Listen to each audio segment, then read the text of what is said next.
Plaster అని పెట్టుకో. Plaster అని పెడితే బరాబర్ సెట్ అవుతుంది అనేది నేను 100% చెప్తున్నా. యాక్సిడెంట్ అయితే కాలేదు, మా హిందువులే ర్యాంప్ అడిచేసారు.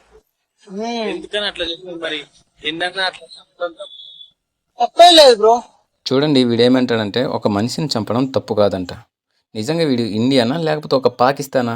బ్రో మీరు మాట్లాడింది 100కు 100 తప్పు బ్రో. నిజంగా వాళ్ళ ఫ్యామిలీ అతను కుటుంబంలో ఒక వ్యక్తిని కోల్పోయి ఎంత బాధలో ఉంటే మీరేమంటున్నారు బ్రో? మా హిందువులే చంపేశారు, మేమే చంపేశాం, ఇంకా ర్యాంప్ ఏంది బ్రో అది? మీరు ఒక ఇండియనేనా?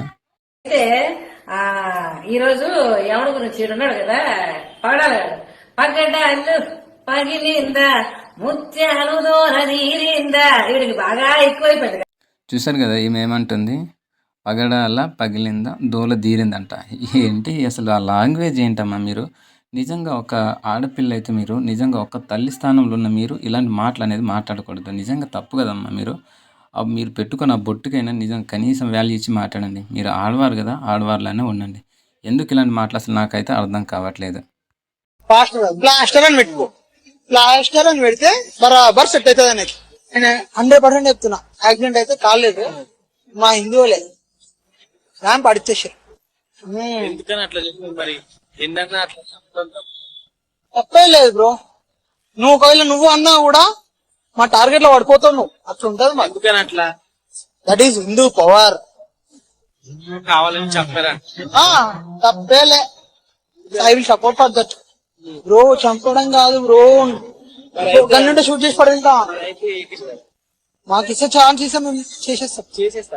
నాకు ఛాన్స్ ఇస్తాను, లేదంటే నాకు అనిపిస్తుంది. I'm satisfied, happy. క్రిస్టియన్స్ లో ఉన్న బ్రదర్స్ సిస్టర్స్ అందరికీ సారీ. స్పెషల్ గా ఎవరైతే నాకు చర్చ్ నుంచి కాల్ చేస్తున్నారో అందరికి, ఫాదర్స్ గానీ మన పాస్టర్స్ గానీ అందరికి సారీ. నేను మాట్లాడిన వీడియో ప్రతి ఒక్క మిస్టేక్ నేను ఒప్పుకుంటున్నా. Please sorry. నేను మాట్లాడిన ప్రతి వర్డ్ కూడా నేను చెప్తున్నాను, నేను తప్పు చేసినానే. నేను ఏదైతే మాట్లాడింది అది 100%, 200% తప్పే. ప్లీజ్ నన్ను క్షమించండి. నేనైతే చేసింది నేను ఒప్పుకుంటున్నాను. ప్లీజ్ మీరు క్షమించాలని కోరుకుంటున్నాను. మన చర్చ్ ఫాదర్ కూడా ఒకసారి ఛాన్స్ ఇస్తారు కదా, ప్లీజ్ నాకు కూడా ఒకసారి ఛాన్స్ ఇవ్వండి, ఇంకోసారి రాదు. నేను మాట్లాడిన ప్రతి ఒక్క వర్డ్ కూడా చెప్తున్నాను సారీ. నేను మాట్లాడింది 100% తప్పు. ఆ వీడియో నాతోటి ఎవరు చెప్పించలేదు, నేనే చేయిస్తా.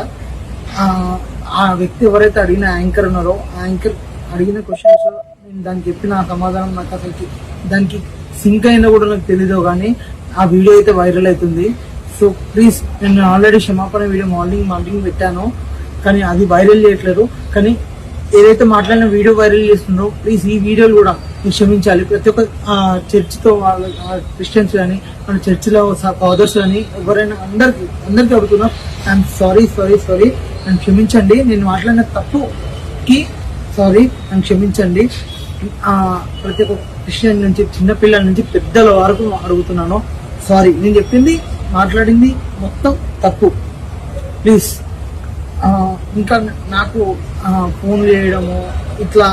అయితే ఈరోజు ఎవరి గురించి ఉన్నాడు కదా, పగడాలి పగడాలు పగిలిందా ముత్యాలు దూరదీరిందా, వీడికి బాగా ఎక్కువైపోయింది కదా. చుట్టు కత్తిరించి గుండు కొట్టించి ఊర్లో నిలబెడతాం. ఆయన మరణాన్ని గేలి చేస్తున్నారు, హేళన చేస్తున్నారు, వెటకారం చేస్తున్నారు. ఒక పనికిమాలిన సైతాన్ ఒకటి ఉంది, అదేమన్నా మాట్లాడుతుంది తెలుసా? యూట్యూబ్ లో లైవ్ పెట్టి పగిలిందా పగిడాలని చెప్పి వెటకారంగా పాటలు పాడి మన శత్రువు చనిపోయినా సరే ఆ శత్రువు మరణించిన రోజు ఆ వ్యక్తిని గౌరవించి మాట్లాడతాం. గైస్ వీడియోని అయితే మొత్తం చూశారు కదా, ఏ విధంగా మీకు అనిపించింది? నిజంగా అసలు మా భారతదేశం ఎటువైపు పోతుంది, అసలు ఏమవుతుంది మన భారతదేశం? నిజంగా మనం ముస్లిం, హిందూస్, క్రిస్టియన్స్ కలిసి ఉండగలుగుతామా అనే దాన్ని అయితే మీరు ఈ వీడియో కింద మీరు మీ ఒపీనియన్ అయితే ప్లీజ్ కామెంట్ రూపంలో తెలియజేయండి.